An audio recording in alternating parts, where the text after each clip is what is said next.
Hello everyone, and welcome to the November 2023 episode of My PIP Monthly. As always, my name is Amber Rouse Holloway, and I'm a partner here at our Troy office. Our November 2023 topics include, of course, the case law update.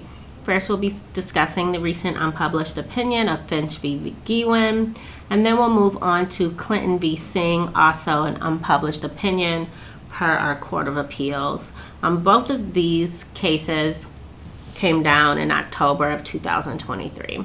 So very recent cases.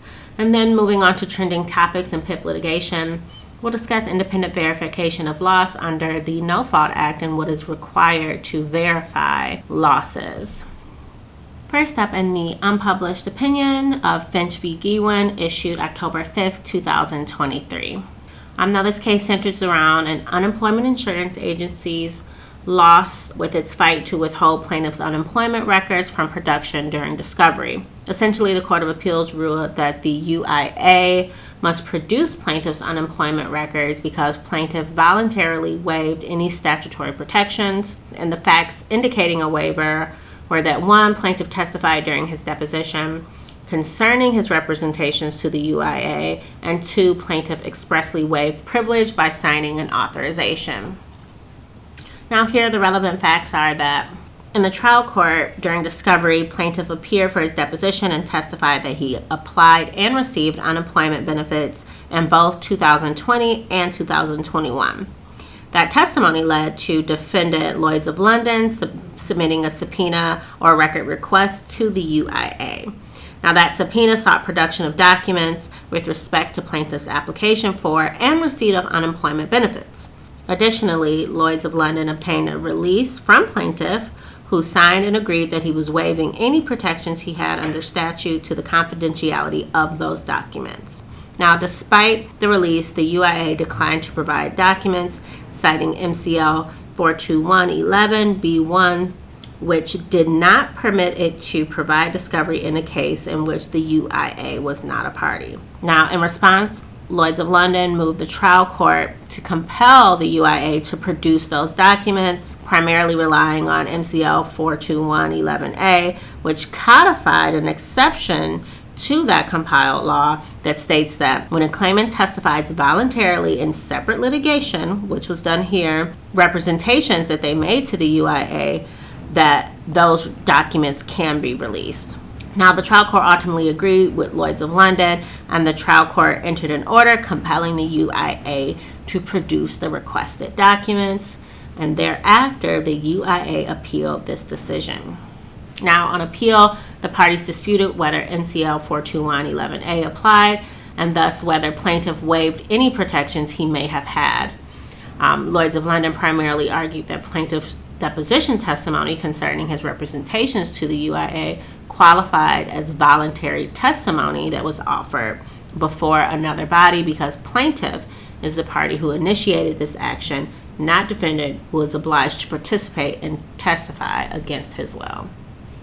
Now, alternatively, Lloyd's of London argued that plaintiff explicitly waived any privilege concerning the subpoena record by executing the release from Lloyd's of London. That release for the authorization to the records company, or it likely was a subpoena, it was indeed a subpoena.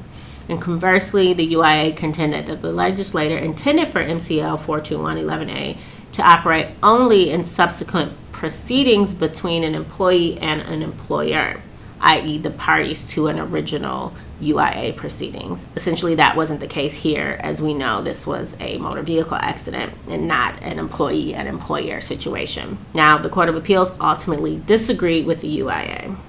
Now, this case is an example of how to sidestep the statutory excuse claimed by the UIA when refusing to produce plaintiff's unemployment records during discovery. And as we know, unemployment records can be incredibly important in PIP cases where a plaintiff is claiming lost wages.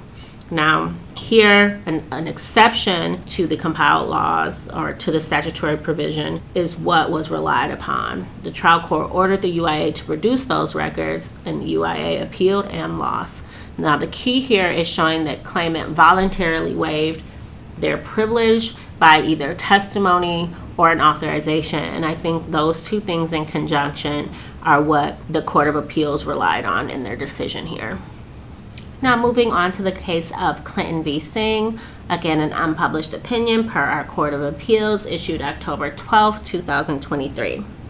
Now here, by way of background, defendant, of course, a no-fault insurer, appealed a trial court ruling that denied its motion in limine to preclude application of a statutory limitation by which plaintiff's recovery could not be reduced for failing to wear a seatbelt. At the time of loss here, plaintiff was a backseat passenger and not wearing a seatbelt. Defendant here argued that because MCL 257-710E did not apply in the case, it should be allowed to produce evidence that plaintiff's comparative negligence was without limitation. And ultimately, the Court of Appeals agreed.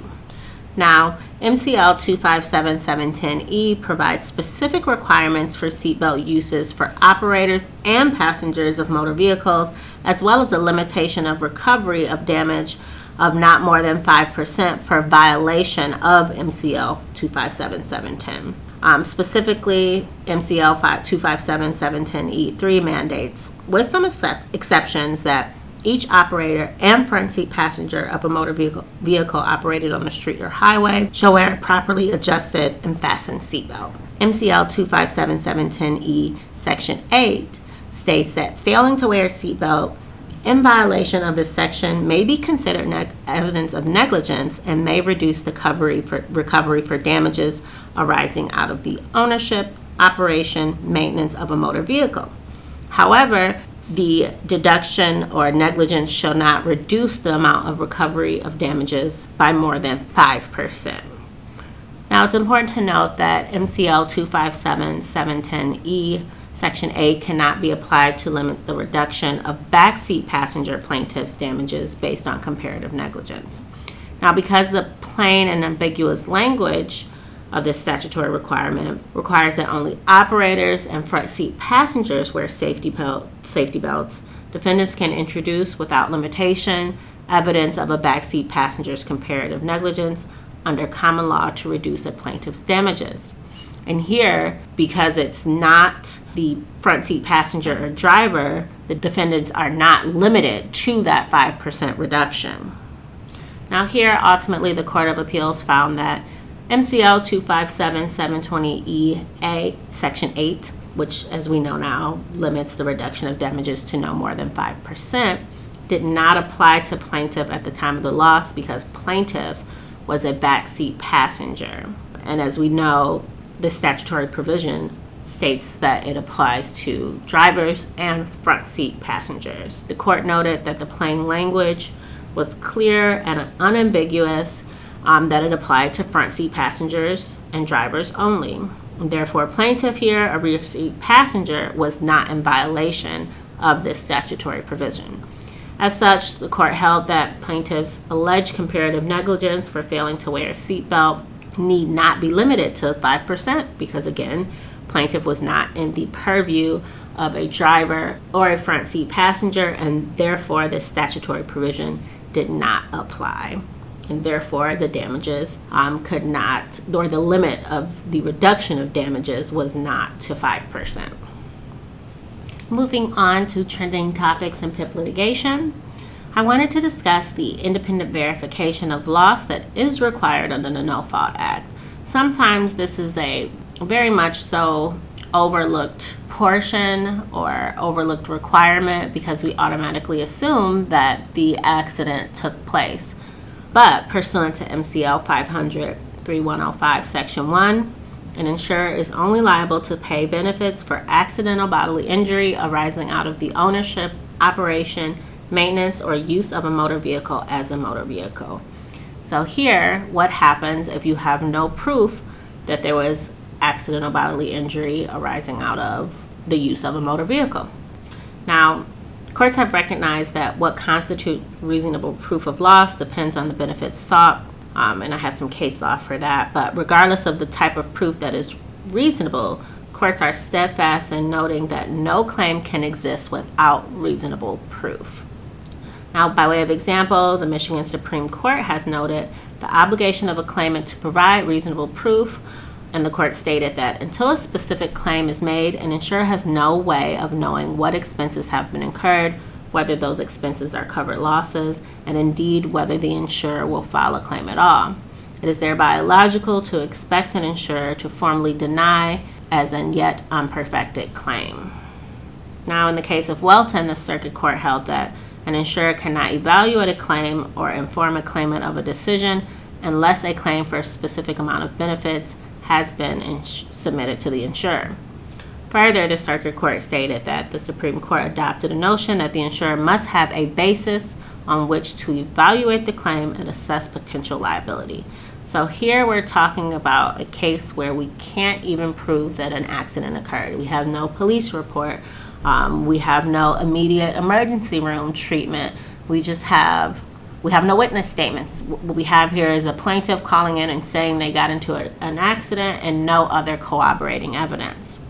Now, this holding that I just discussed logically flows from MCL 500-3107, which requires payment only for charges actually incurred. Therefore, when there's no reasonable proof, and no reasonable proof that an accident actually happened is submitted to the insurer, there can be no basis for an insurer to assess a claim and no way to know that a charge has been incurred. So here, if there's no way to know if the accident happened, how can we know that a charge has been incurred relating to an accidental bodily injury from the use of a motor vehicle? Now, I have some case law here that plaintiff failed to provide reasonable proof of the fact and the amount of the loss sustained. But this principle is more recently recognized in the Michigan Supreme Court case of Douglas v. Allstate, as we all know, wherein the court noted that the most appropriate means for providing reasonable proof to an insurer is documentation. Now, this specifically talks about a formal bill or another memorialized statement, but it can also apply to items or documents such as a police report. Even though a police report cannot be used at trial, it is reasonable proof that an accident occurred, or even emergency room records.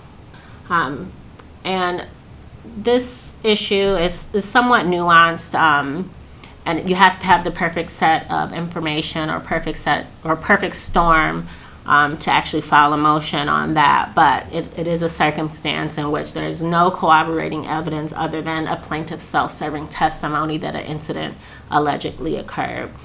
And that's why sometimes you have plaintiffs go to the police report a couple of days after the accident or take pictures of damage. But I'm talking about a situation in which you have none of that.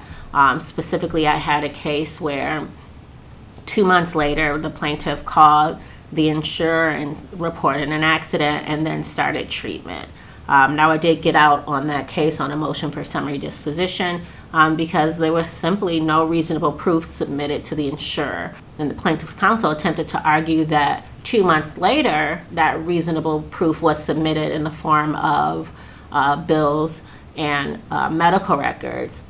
But the court argued that, or opined that, there was nothing else to corroborate that, and that 2 month time period was not reasonable. Therefore, the proof submitted after that 2 month time period was not reasonable proof. And that is all I have for you guys today. As always, thank you for attending the November 2023 episode of My PIP Monthly. Please feel free to contact me with any questions and/or concerns.